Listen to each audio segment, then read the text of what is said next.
Panel koji smo najavljivali još i jutros. Ključ uspjeha u korporativnoj sigurnosti. 4. panel na ovoj konferenciji na kojem sudjeluju gospođa Kristina Čulina, voditeljica korporativne sigurnosti Odašiljača i veza. Lijepo vas molim da dođete gore. Gospodin Robert Žunac, izvršni direktor sektora za korporativnu sigurnost Hrvatske poštanske banke. Gospodin Bernard Topić, direktor sektora za korporativnu sigurnost APIS IT-a. I gospodin Marinko Beljo, direktor sektora za korporativnu i informacijsku sigurnost Podravke d.d. Moderator, gospodin Alen Ostojić, predsjednik Hrvatske udruge menadžera sigurnosti. Izvolite, Alen, evo mikrofon. Aha, ja sam mislio da će on dobiti ovaj glavni.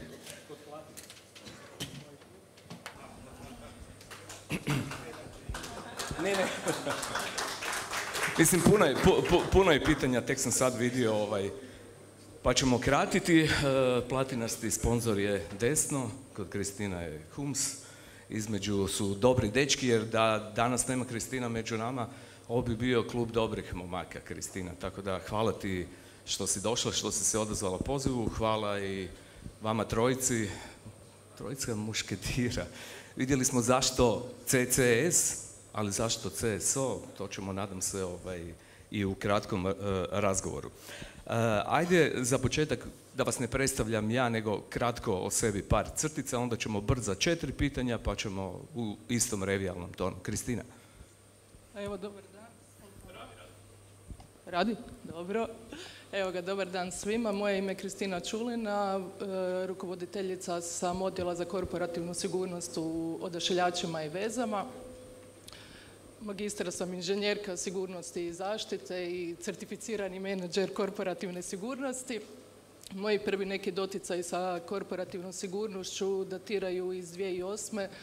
kada sam počela raditi u operativno-tehničkom centru za nadzor telekomunikacija, gdje je jedno od zaduženja bilo primjena mjera i standarda informacijske sigurnosti sa naglaskom na fizičku sigurnost.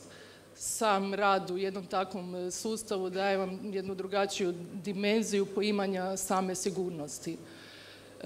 Svoje daljnje neko znanje nadograđujem radom u Ministarstvu rada i mirovinskog sustava, gdje sam radila na poslovima zaštite na radu, te sam stručnjak zaštite na radu 1. i 2. stupnja. Prelaskom na mjesto voditeljice službe za opće poslove u Ministarstvu rada i mirovinskog sustava dobivam jednu opet novu dimenziju i drugačiji pogled na rad tijela državne uprave. Prelaskom u Odašiljače i veze i radom u uredu uprave nadograđujem opet sad to svoje znanje sa radom društva. Na ovoj poziciji sam već malo više od 2,5 godine. Hvala lijepo, Kristina. Bernard? Moje ime je Bernard Topić. Ja sam diplomirani kriminalista. 4 godine sam proveo u sustavu policije, MUP-a. 14 godina sam vodio službu za sigurnost u Ministarstvu gospodarstva i zadnjih 6 godina se bavim korporativnom sigurnošću u APIS-u IT. Hvala ti, Marinko. Marinko Beljo, direktor sektora korporativne informacijske sigurnosti u Podravci. Zadnjih 6,5 godina, prije toga rad u sigurnosno-obavještajnom sustavu Republike Hrvatske i ne volim svjetla pozornice, ali iz Alena sam napravio iznimku. Bravo, bravo. Robert? Jel se čujemo? Čujemo se. Dobar dan još jednom. Robert Žunac, izvršni direktor sektora za korporativnu sigurnost u Hrvatskoj poštanskoj banci. Nešto više od 30, otprilike 35 godina profesionalne karijere. U ranijim danima odgoj i obrazovanje u profesionalnom smislu stekao u privatnom i akademskom sektoru. 90. godina prelazim u državni sektor gdje sam radio na različitim poslovima kao i ranije poslovima zaštite komunikacija, upravljanja složenim sustavima, kriptografske zaštite i informacijske sigurnosti. Posljednji posao u državnom sektoru bio mi u Zavodu za sigurnost informacijskih sustava, Središnjem državnom tijelu za tehnička područja informacijske sigurnosti gdje sam bio ravnatelj. Nakon toga prelazim u banku. Hvala lijepa. Hvala ti.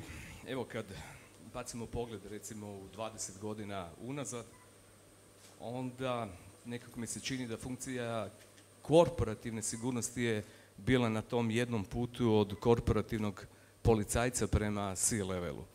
Danas je većina lidera korporativne sigurnosti, a tu mislim naravno i na vas i na naše kolege, nešto bliža C-levelu nego što je to bilo prije 20 godina.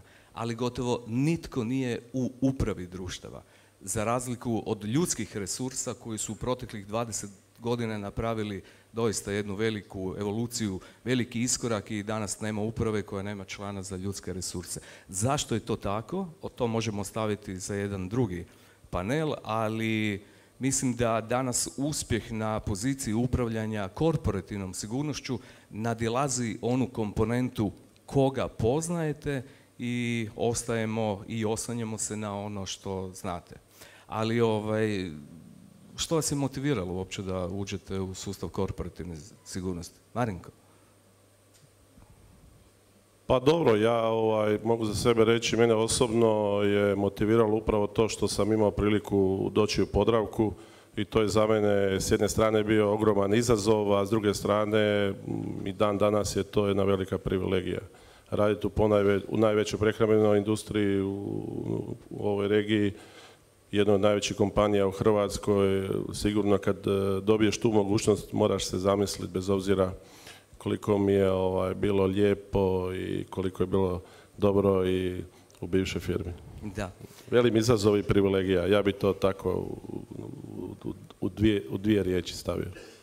Ja kad sam 2004. otišao u svijet korporativne sigurnosti za direktora sektora korporativne sigurnosti Croatia osiguranje, onda je Bernard došao na moju poziciju načelnika sigurnosti u Ministarstvu gospodarstva. A Bernard, što je tebe motiviralo? Samo ću još dodati, ali taj prelazak je bio takav da otprilike 2-3 mjeseca sam 65 puta prevrtio u glavi. Oću, neću. Ne, kad sam prešao već. To kad si vidio prvu plaću kad ti je sjela to. Onda mi je bilo... Bernard? Pa ne znam, za mene jedan put kad sam izašao iz sustava MUP-a, nekako mi je to bio prirodan slijed. Pa onda nekak vrhunac karijere se polako bližio i sad mislim da sam na tom vrhuncu na kom nadam se ostati još neko vrijeme, a onda u međuvremenu odgojiti možda neki kadar koji će me zamijeniti i povući se naravno u neku savjetničku funkciju. Kristina? Onako, prvo ukazano povjerenje, kad ti neko pruži uopće priliku da vodiš nešto tako, što je po meni jako bilo važno. I meni je taj segment sigurnosti inače važan i volim da su stvari uređene i posložene, između ostalog. I imaš mogućnost ti utjecati na taj segment. Robert? Ja bih okrenuo tezu. Ne bih rekao da sam ušao u sustav korporativne sigurnosti, nego je korporativna sigurnost ušla u mene. Kao mladi inženjer, ja sam inače magistar elektrotehnike i bavio sam se razvojnim istraživačkim radom, vodio određene projekte gdje je sigurnost zaista bila inherentni dio tih projekata. Jednostavno, kad je hardware u pitanju, onda zapravo smo bili svjesni toga i puno svjesni nego što smo svjesni danas bitne uloge sigurnosti u ovom kibernetičkom svijetu. 2004. godine je zapravo i krenula informacijska sigurnost, sada je formirala prvo državno, ne tijelo, nego jedna skupina koja se bavila je pripremom uvođenja informacijske sigurnosti u zakonodavni sustav Republike Hrvatske, a tih godina ja sam bio pomoćnik ravnatelja Državne agencije za tehničke poslove i jedan segment sigurnosnih poslova je bio i podamno. I jednostavno, možda je to dio habitusa i kroz rad zapravo i dolazak na čelno mjesto zavoda, rekao bih da je ovaj korak sad odlazak u privatni sektor jednostavno prirodni put. Sigurnost je fleksibilan pojam i uvijek se postiže kad se ništa ne događa. Napor povezan sa preventivnim mjerama, stoga je teško opravdati, sve dok ne dođe do nekih većih gubitaka. Možete li objasniti svoju sigurnosnu filozofiju te kako uspijevati postići ravnotežu između učinkovitih mjera zaštite i pristupačnih troškova? Vodite računa, danas je 17.10. Planovi investicija su u tijeku, možda smo ih već i napravili. u svojim tvrtkama, pa me evo to zanima. Marinko. Pa prvo mislim da ja velim iz vlastitog iskustva mogu reći da treba naći taj balans između troškova i onog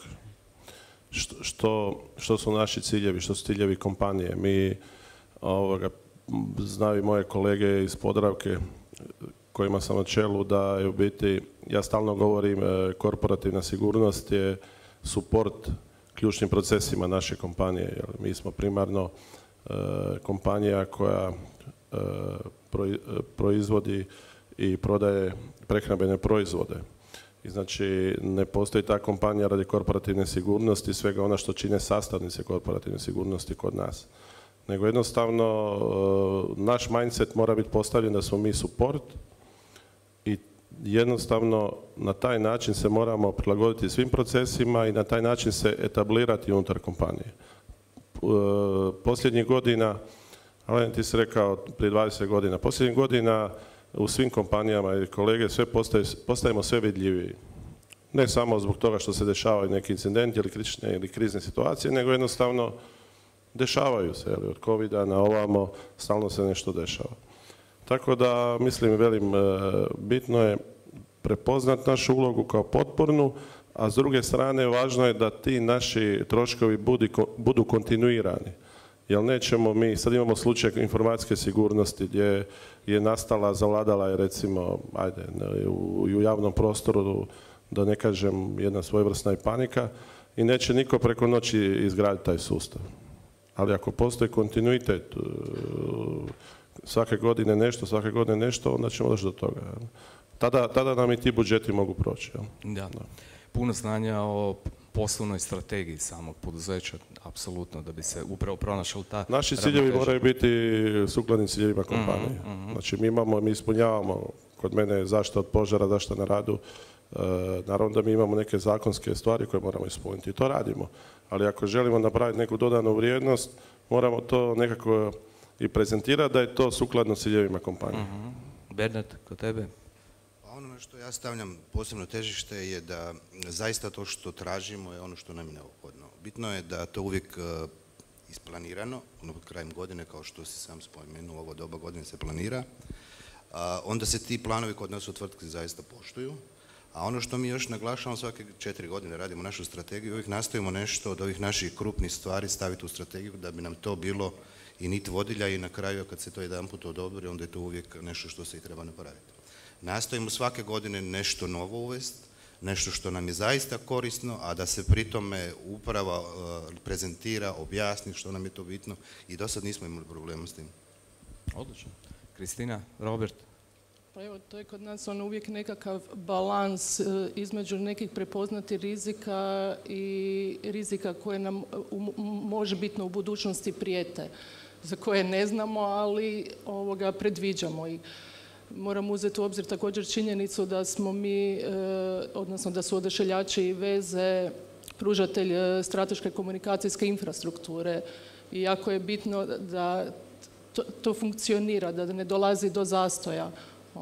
Ne štitimo mi samo imovinu OIV-a, štitimo imovinu i naših partnera, a na kraju i države. Svi su spomenuli zapravo vrlo slične stvari na neki način i kroz ovu prezentaciju koju sam imao malo prije, znači ono što moramo napraviti, moramo uvesti ono što je nužno da bismo ostvarili visoku razinu informacijske i kibernetičke sigurnosti, odnosno sigurnosti općenito. S te strane zapravo treba naći ravnotežu između poslovnih potreba i onoga što sigurnost traži. Jednostavno treba stvari prilagoditi poslovnoj strategiji tvrtke, treba biti utkan u poslovnu strategiju tvrtke, treba imati zapravo jasnu i kontinuiranu komunikaciju s upravom i njih osvještavati, podizati razinu svijesti kako njih, tako i svih ostalih koji sudjeluju u tom procesu, koja je zapravo uloga sigurnosti i ono što sam rekao, jednostavno u ovo moderno doba poslovni razvoj poduzeća bez sigurnosti kao sastavnog inherentnog dijela poslovnih planova neće biti održiva. I na taj način zapravo odraditi, utvrditi budžet, utvrditi ono što trebamo nabaviti, ali naravno pratiti biznis i prilagoditi se veličini i potrebama tvrtke. I uvijek biti u dobrim odnosima sa direktoricom financija, kontrolinga i revizije. U našem slučaju direktor. Puno smo spominjali u ova 2 dana kibernetičku sigurnost, kibernetičke napade koji su ključni rizik. Evo, savladali smo sve za uprave, ali incident kibernetičke sigurnosti utječe na cijelu organizaciju, ne samo na IT sustave. Iako direktori korporativne sigurnosti ne moraju biti tehnički stručnjaci, ipak bi trebali dovoljno znati o kibernetičkoj sigurnosti da mogu tečeno razgovarati sa svojim stručnjacima, sa IT informacijskom sigurnošću i znati postaviti prava pitanja. Imaju li direktori korporativne sigurnosti dovoljno stručnosti ili uglavnom obilaze konferencije, savjetovanja? Opatija, Šibenik, Dubrovnik, Bernard? Pa kao što si sam rekao, direktori ne moraju biti stručne osobe, moraju znati rukovoditi. Ja sam došao iz kriminalistike, ali nemam veze s IT-om, radimo u IT tvrtci i moram priznati kad sam tek prelazio da sam bio lagano u šoku. Prvo dolazim u neku novu sredinu gdje ne znam puno o tome, a naviknuo sam biti, ajmo reći, maher u svom poslu. I jako sam dvojio, ali sam shvatio da ako ne napravim taj iskorak bez informacijske sigurnosti, kao profesionalac neću napraviti ono što sam htio. I moram priznati da prve sastanke sam uredno googlao. Skraćenice, ne znam što sve, ništa mi nije bilo jasno. I ono što sam namjeravao, čak sam razmišljao upisati FER, da ih stignem, da razumijem, ali sam shvatio da od tog neću napraviti ništa jer moram provesti u tome dijelu i u tom sektoru godine da bi znao ono što znaju dečki s kojima radi. Onda sam shvatio da se moram osloniti na ono što oni znaju, a ja moram koordinirati s njima. I evo, kažem, prošlo je 6 godina od skoro koliko sam tamo. Mislim da radimo dobar posao, to će reći neko drugi, jel? Ali iskreno još uvijek googlam povremeno. Robert? Interesantno pitanje, zapravo moja karijera je išla drugim putem. Ja dolazim iz tog područja gdje mi je informacijska sigurnost puno bliža, ali otprilike ovako, kad sam preuzeo zavod, tamo smo pokrenuli neke projekte i bio sam inicijator pokretanja nekih projekata, ali sam kolegama izričito rekao da me ne smiju uključiti projekt. Zato što bi mene ponio onaj inženjerski dio i radio bi na tome, a to nije moja zadaća. Moja zadaća je zapravo inicirati projekte, pratiti i otvarati njima mogućnosti da te projekte odrade na odgovarajući način. Znači stvarati uvjete, to je onaj organizacijski dio. Čovjek kad dođe na tu poziciju, onda jednostavno određeno znanje je od pomoći, ali kad ako je možda i previše ekspertno, nekim dijelovima može biti i mala smetnja. Znači, dobro je poznavati, dobro je znati, ali prije svega one vještine koje se od nas očekuju su organizacijske vještine, da možemo i ovaj segment informacijske sigurnosti staviti i približiti biznisu, jer sigurnost nikad nije dobra ako se zatvori sama u sebe i ako postaje sama sebi svrha. Ona mora biti dio zajedničkih procesa i zajedničkog izrastanja i strategije tvrtke. Daj mi reci, CSO, CISO, jesu to saveznici ili protivnici? Pa iz prve ruke jesu, jer ja sam 1, 2 do 3 godine proveo obnašajući obje funkcije u banci. I sada konačno kad smo se posložili i sredili, sad sam ostao samo CSO i puno mi je ugodnije ili imam puno više vremena za strateška promišljanja i rad sa upravom i na unapređenju nekih stvari nego dok sam obnašao taj dio gdje sam bio puno više u operativi. Apsolutno su saveznici, morajući ruku pod ruku, ali CSO ipak treba biti korektiv CISO. Jednostavno CISO mora ulaziti i gledati stvari u jednom smjeru, a CSO mora stvarati okvir i gledati u drugom smjeru, znači prema upravi i održavati tu komunikaciju i upravo stvarati prostor, ono što sam malo prije rekao, da uprava to prihvati, prepozna i da se osiguraju novci, ljudi i sve ostalo što je potrebno za kvalitetan razvoj sigurnosti i poduzeća. Marinko, jesi nešto htio reći ili... Isključivo partneri, mislim ne partneri, evo kod nas je situacija takva da je, ja sam na čelu sektora koji u svom nazivu korporativna informacijska sigurnost i to u sklopu tog sektora je služba informacijske sigurnosti i moj CISO je podređen meni. I ta suradnja ne da je odlična, nego je stvarno odlična.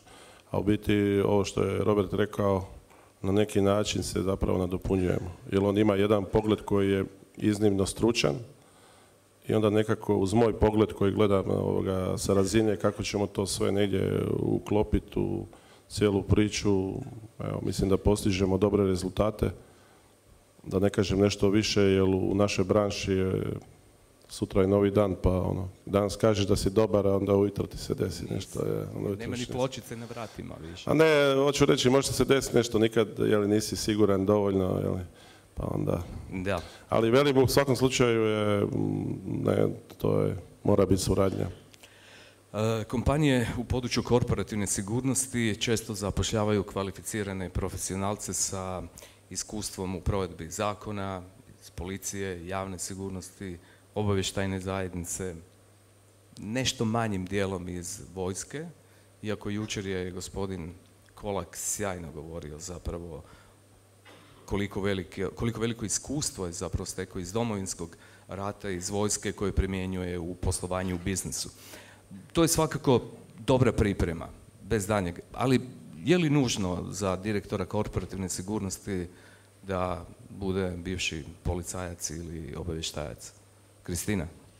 Pa ja bih rekla da nije nužno, ali pomaže. Jer dobijete jednu sasvim drugačiju sliku nego osobe koje rade u realnom sektoru. Tako da poimanje same sigurnosti je drugačije. I uočavate neke stvari koje možda osoba koja se nikad nije radila u takvoj vrsti službe nije primjećivala. I ukazujete na te stvari. Tako da, ne mogu reći sad da je poželjno, ali pomaže. Dečki? A mislim, svi ste bivši policajci. Pa upravo zbog toga, da. Ja bih se zaista složio s Kristinom. Nije to nešto što je krucijalno, što je nužno, mada sam i ja na taj način došao tu gdje jesam, ali bi ipak laganu prednost dao čisto zbog onog mentalnog sklopa koji imamo prema imovini, ljudima i prema svemu ostalom. Drugačije se mislim da ljudi imaju osjećaj za to. Da. Marinko? Pa definitivno je dobro. To ne treba biti uvjet da bi neko postao direktor sigurnosti u nekoj kompaniji, ali iz vlastitog iskustva i kolega koji su i ovdje prisutni, siguran sam da je dobro da postoji neko iskustvo iz sustava sigurnosti, sad to da li je iz sustava policijskog, obavještajnog ili vojnog. Mislim da u nekim datim trenucima nam to daje jednu sposobnost odlučivanja i možda lakšeg odlučivanja u nekim stvarima. Robert? Svakako bih se složio sa svime što je rečeno. Ja bih rekao da u nekim ranijim danima ne samo da je bilo poželjno, nego je bilo i potrebno. Naša država je mlada, raste i razvija se i sigurno u onim prvim trenucima kad se razvijala i korporativna sigurnost, znanje ljudi koji su dolazili iz tih sektora je bilo ogromno i veliko i bilo je od velike pomoći u izgradnji korporativne sigurnosti u tvrtkama. Međutim, sada kada gledamo i dalje, ja ću napraviti malu usporedbu sa kibernetičkom sigurnošću. Većina ljudi moje dobi i tih generacija koje smo startali raditi u prošlom stoljeću smo došli baveći se IT-em ili nekim drugim stvarima, nakon nekog vremena smo se preusmjerili u informacijsku sigurnost. Danas više ne možemo si dopustiti taj luksus, danas moramo omogućiti da odmah sa fakulteta dobijemo gotove stručnjake koji ćemo moći mentorirati i vrlo brzo uključivati u poslovne procese. Isto tako bih rekao da je i na ovoj razini, znači dobivamo nove ljude, mi smo oni koji možemo mentorirati i uvoditi taj dio priče, a naša znanja i iskustva koje smo imali iz prethodnog života svakako je potrebno nadograditi znanjima o biznisu, o poslovanju, kako bismo bili što kompletniji i što kompetentniji za razgovor s upravom koja na taj cijeli segment gleda upravo iz te perspektive. Znaš ime načelnika policijske postaje koja je nadležna za sjedište tvoje banke? Nema takvog, mi djelujemo i radimo na području cijele Republike Hrvatske, tako da su... Ali sjedište banke ti je u Zagrebu? Sjedište banke je u Zagrebu. Adresa? Jurišićeva 4, Jurišićeva ulica 4. To je policijska postaja Centar? Da. Znaš načelnika, ime? Ne znam. Ne znaš. Kristina? Znam da spadamo pod Trnje, pod policijsku postaju Trnje, ali suradnja u biti je po incidentnom događaju. A je li znaš načelnika? Ne znam. Ne. Drago Barišić, da. Bernard? iskreno znam kako se zove, ali nisam ga trebao, tako da nismo si ovako u pristojnim odnosima, a inače je 7. od Trešnjevka nama nadležna. Marinka neću ni pitati, u Koprivnici, oni se u Prcu ponekad poslije radnog vremena možda malo i druže. Ne samo u Koprivnici, nego gdje god jesmo. Ali zašto vas to pitam? Pa mislim, evo već ovih 17 godina koliko se zajedno družimo, postavljamo uvijek taj cilj tog stvaranja partnerstva između javne i korporativne sigurnosti i pokušavamo ga nekako pozicionirati i osmisliti da ipak u ravnateljstvu policije uspijemo napraviti to vijeće za suradnju policije i korporativne sigurnosti. Mislim da ćemo u tome uspjeti, ali bez te suradnje je jako teško ostvarivati nekad zadaće upravo korporativne sigurnosti. Robert. Ako mogu nadopuniti ovaj dio, ne znam ime načelnika zato što nam one nije ključna osoba u tome jer postoje propisane procedure, ali zato znam načelnika službe kibernetičke sigurnosti unutar MUP-a. Zato znam praktički više manje sve ostale ljude s kojima imamo redovite i kontakte i razmjenjujemo informacije kako bi taj naš sustav bio učinkovitiji. Unutar bankarskog sektora imamo i odbor za sigurnost u sklopu Hrvatske udruge banaka, gdje u radu tog odbora sudjeluju i predstavnici policije, znači i redovito i po potrebi izvanredno ako se nešto posebno događa. U našem dijelu jedan dio posla pokriva znači služba kibernetičke sigurnosti, u drugom dijelu to je MUP-ov inspektorat koji je zadužen sad za bankomate, za tjelesnu tehničku zaštitu, odnosno provjeru tih segmenata, tako da sa tim ljudima zapravo ne samo u Zagrebu i u ravnateljstvu, nego i po cijeloj Hrvatskoj imamo jako dobre kontakte i to je apsolutno nužno. Kompanije nisu imune na krađe, prevare, trgovanje povlaštenim informacijama. Evo, prethodnih sat i pol u radionici na katu ispod imali smo upravo na temu provođenja organizacije korporativnih istraga. Korporativne istrage su isto dio korporativne sigurnosti, Marinko? Definitivno, jel? Ili ima krađa u Podravki? Ma dobro, ima, da. To su uvijek, mi smo velika kompanija i sa puno zaposlenih, tako da se takve stvari dešavaju, ali rekao bih da nekako nema previše tih istraga, što je dobro, što mi je drago. Čekaj, kolega Vrkljan je jučer kolegu iz Krim policije odmah pitanja kakva je razriješenost? 100%. O, sjajno, bravo, odlično. Mi težimo institutu samoprijavljivanja. Šalim se malo. Znači, ne htjeli reći da imaju aplikaciju za prijavu nepravilnosti, pa onda po njoj rješavaju nema previše. Ja bih rekao da je tu na neki način sigurno doprinosi korporativna sigurnost svojim nekim preventivnim radnjama. Ali dese se, anomalije se svagdje dese i definitivno istrage su dio korporativne sigurnosti. Ali vratio bi se na ono prethodno isto tako, iako nema još formalnog okvira za suradnju sa sustavom javne sigurnosti i policijom i to, mislim da ona u praksi ipak postoji. Ja iz vlastitog iskustva mogu reći da imamo partnerski odnos sa policijom i da jednostavno na neki način svi zajedno djelujemo u cilju i javne sigurnosti, a i sigurnosti poslovanja. Ne, definitivno, ali govorimo o tom institucionaliziranom partnerstvu. Slažem se, da. Ja vjerujem da će do toga doći sigurno. Ministar Božinović je obećao i ja vjerujem da do 18. konferencije ćemo imati i to riješeno. Robert, neću pitati tebe za prevare u bankama, znam da imaš dobro razvijen sustav, ali Kristina, molim te, jedna si od rijetkih žena na takvoj rukovodećoj poziciji direktorice korporativne sigurnosti. Bez obzira što smo, nisam brojao broj kolegica na ovogodišnjim danima sigurnosti, prošle godine sam brojao, 56 je bilo. Na prvoj konferenciji u Biogradu, tu uvijek, kažem, nije bila ni jedna. Koje je tvoje mišljenje o tome? Nemoj samo sad stakleni strop i... Dobro, da, istina je da sam stvarno jedna od rijetkih koji obnašaju tu dužnost, ali to ne znači da žene ne mogu stajati uz bok muškarcima u bavljenju te uloge. Možda imamo malo izraženije emocije u odnosu na muške kolege, ali u datnim situacijama znamo obavljati svoj posao.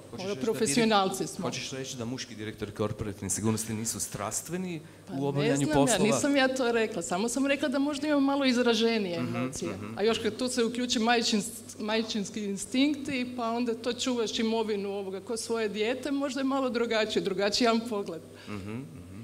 Dobro. Bernard, Robert, neću vas oko toga pitati ništa, ali prije nego što odemo na onaj zaključni dio sa savjetima kolegama, ajmo brza 4 koja u podcastu Jesmo li sigurni da smo sigurni volim postavljati. Marinko, kad si imao 24 godine, koje su tvoje bile želje za karijerom? 24 godine, ne 44. Sa 24? Pa da budem vodeći centarfor negdje. Znao sam da je nogomet u pitanju. To je i Kolak rekao jučer isto. Bernard? Pa ne znam, ja sam se negdje vidio na drogama, krvni delikti ili nešto tako nakon faksa, jer to je svima nama bilo negdje tu negdje. Da. Dobro. Robert? Ja sam se vidio razvojno timu Formule 1. Sjajno. Red Bull. Kristina? Ja još uvijek ne znam što ću biti kad odrastem.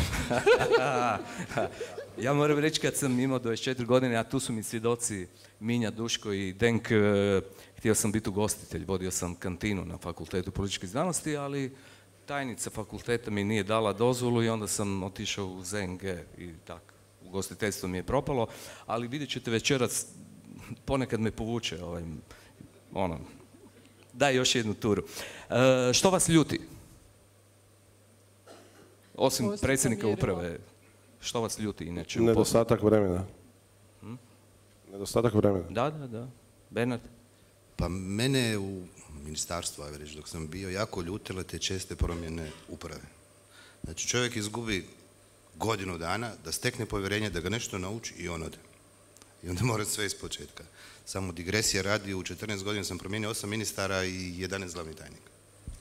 Koji ministar ti je bio najbolji? Neću reći. Dobro. Robert? Brzina provedbe naših aktivnosti, odnosno njezin nedostatak. Da. Kristina? Tebe ništa ne ljuti. Kao što sam rekla, dvostruka mjerila. Najbolji izum u području sigurnosti po vama? Izum? Pendrek. Odlično. Roboti, automatizacija, umjetna inteligencija. Još malo. Robert? Čovjek s visokim stupnjem stanja svijesti.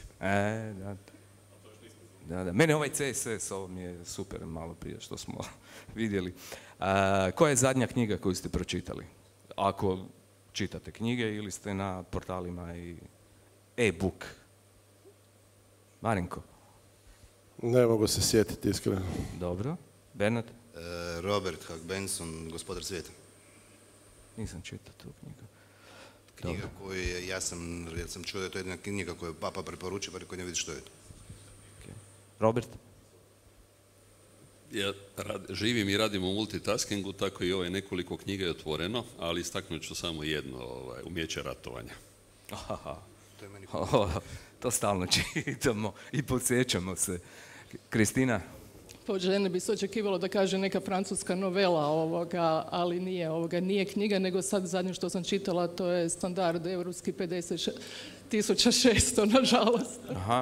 Lagano za upuštanje štivo. Od gospodina Kopala niste čitali ništa? To je stručna literatura. Od nema veze, može. Jel smijemo reklamirati? Evo za kraj, ajmo, zaključeno. Koje savjete biste mogli dati našim poglavito mlađim kolegicama i kolegama, ali prije nego što date savjet, sad kad sam bacio pogled lijevo, vidio sam da s nama sjede predsjednici nacionalnih asocijacija Crne Gore, Srbije, Slovenije, dr. Čaleta, dr. Radulović i dr. Trivan, pa molim vas lijepo ih pozdravite.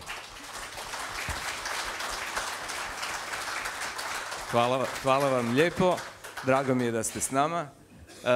Savjet, Marinko? Pa ja bih rekao... Slušajte predsjednika uprave i kad kaže da treba rezat, rezite. Da. Upornost, sustavnost i prije svega profesionalnost u pristupu ovome poslu sigurno će dati rezultate. Hvala ti. Bernard?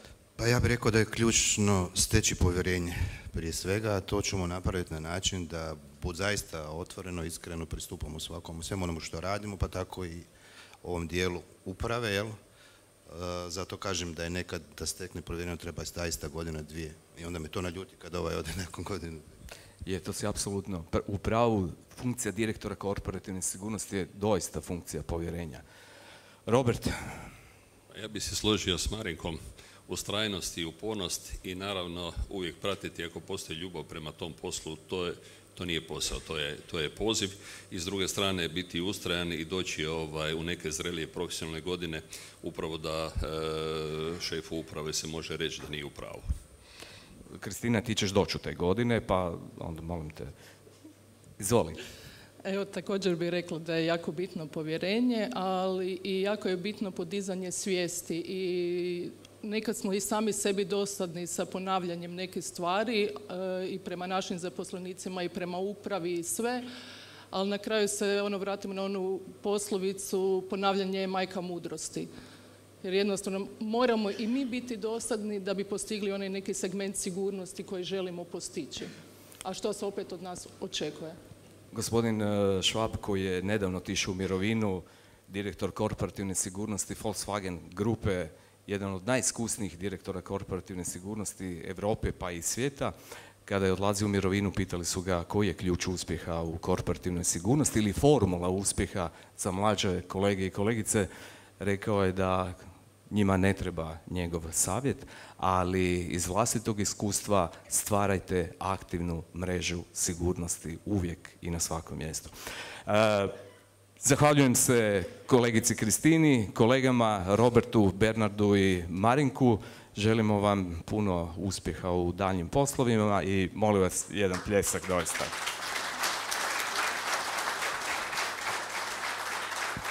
Možda, Minja, koliko je sati? 5 do. Možda nešto otpjevat sad. Ne, to ćemo večeras. To ćemo večeras, Alen i ja pripremamo jednu numeru iznenađenja. Ali možda imali netko pitanje za goste? Evo, izvoli. Ja bih htio samo malo poentirati još na ovom zaključku. Mislim da je misija korporativne sigurnosti, to je na tragu što su gospoda i rekli, dakle, podržati ostvarenje strateških poslovnih ciljeva korporacije, ali naša misija je definitivno omogućiti svaki opravdani poslovni zahtjev na siguran način. Hvala kolegi iz HEP-a, slažem se. Dajmo refleksije, mogu ja. Može, naravno. Meni mislim da još jednom ponovimo ovo što je Mariko uvijek rekao. Ne smijemo zaboraviti misiju i sve. Moramo znati poslovne procese. Nikad nećemo zapravo biti, ako se ne bavimo informacijskom sigurnošću kao uslugom, uvijek ćemo biti potporni servis i to si moramo staviti u glavu da nećemo biti nikad najbitniji. Ne smijemo nijednom trenutku misliti